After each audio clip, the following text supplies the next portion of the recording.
राधे राधे, जय श्री कृष्णा। आप सभी का मेरे चैनल में बहुत बहुत स्वागत है। दोस्तों, आप सभी को हरियाली तीज की हार्दिक शुभकामनाएं। हरियाली तीज का व्रत शादीशुदा महिलाएं अखंड सौभाग्य के लिए करती हैं, जबकि कुंवारी कन्याएं अच्छे वर की प्राप्ति के लिए रखती हैं। ऐसा कहा जाता है, सावन के महीने में हरियाली तीज के दिन भगवान शिव ने माता पार्वती को वरदान दिया था। इसलिए जो महिलाएं हरियाली तीज का व्रत करती हैं, उनकी सारी मनोकामना पूरी होती है। हरियाली तीज सावन मास के शुक्ल पक्ष की तृतीया तिथि के दिन रखा जाता है। इस दिन सुहागन महिलाएं व्रत रखती हैं और 16 श्रृंगार करती हैं। साथ ही इस दिन माता पार्वती और भगवान शिव की पूजा की जाती है। वहीं कुंवारी कन्याएं इस व्रत को अच्छा व्रत की प्राप्ति के लिए रखती हैं। मान्यता है, जो महिलाएं इस दिन सच्ची श्रद्धा से हरियाली तीज का व्रत करती हैं, उसकी मनचाही मनोकामना पूरी होती है। व्रत करने वाली महिलाओं को इस दिन कथा का पाठ भी करना चाहिए। सुनते हैं आज की हरियाली तीज की व्रत कथा, जो इस प्रकार है। बोलिए पार्वती पतिये हर हर महादेव। धार्मिक मान्यताओं के अनुसार माता पार्वती का जन्म पर्वतराज हिमालय के घर हुआ था। माता पार्वती बचपन से भगवान शिव को अपने पति के रूप को पाने की दृढ़ संकल्प कर चुकी थी। भगवान शिव को पति रूप में पाने के लिए माता पार्वती ने हिमालय पर्वत पर विषम परिस्थितियों का सामना करते हुए कठोर तपस्या की। माता पार्वती के कठोर तप को देखकर उनके पिता बहुत चिंतित हुए। एक दिन देवऋषि नारद उनके पिता के पास पहुँचे और कहने लगे, हे राजन, भगवान विष्णु आपकी पुत्री से विवाह करने के इच्छुक हैं।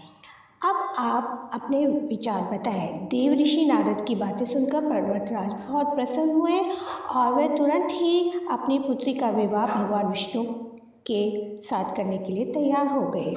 पर्वतराज का यह संदेश देवऋषि नारद भगवान विष्णु तक पहुंचाया दिया और साथ ही माता पार्वती को इस बारे में बता दिया। जब पार्वती जी को इस बात की खबर मिली तो यह जानकर अत्यंत निराश हो गई, बहुत विचलित हो गई, क्योंकि वह मन ही मन में भगवान शिव को अपने पति के रूप में स्वीकार कर चुकी थी। माता पार्वती बहुत दुखी थी। उन्होंने अपनी सहेली को यह बात बताई और उनकी सखी ने माता पार्वती को आश्वासन दिया कि वह उनकी मदद करेगी। इसके बाद एक घने जंगल में माता पार्वती को उनकी सखी ने एक गुफा में छुपा दिया। माता पार्वती ने भगवान शिव की उपासना करने के लिए एक रेत के शिवलिंग का निर्माण किया और वह घोर तपस्या में लीन हो गई। जिस दिन माता पार्वती ने रेत के शिवलिंग की स्थापना भाद्रपद की शुक्ल तृतीया को हस्त नक्षत्र में की थी, माता पार्वती ने इस दिन निर्जला व्रत भी रखा था। माता पार्वती की कठोर तपस्या को देखकर शिव भगवान बहुत प्रसन्न हुए।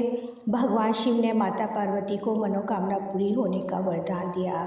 इसके बाद ही माता पार्वती ने अपने व्रत का पारण किया था।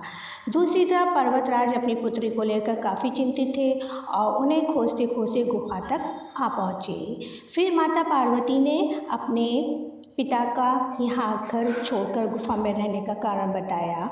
उन्होंने आगे कहा कि भगवान शिव ने उनका वरण कर लिया है और इस प्रकार उन्होंने भगवान शिव को अपने वर के रूप में प्राप्त करने का संकल्प पूर्ण कर लिया है।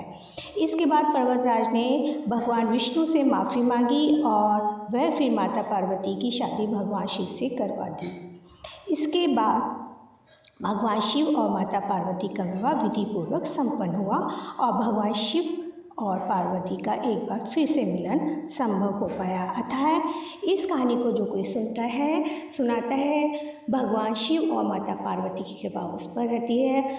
हर सुहागन महिला का सुहाग अखंड रहता है और कुंवारी कन्याओं को मनोवांछित फल प्राप्त होता है। घर में सुख शांति और संपन्नता प्राप्त होती है। इसलिए आज के दिन इस कहानी को सुनना अवश्य चाहिए। बोलिए पार्वती पते हर हर महादेव। सभी का सुहाग अखंड रहे, इसी मंगल कामना के साथ हर हर महादेव। ओम नमः शिवाय।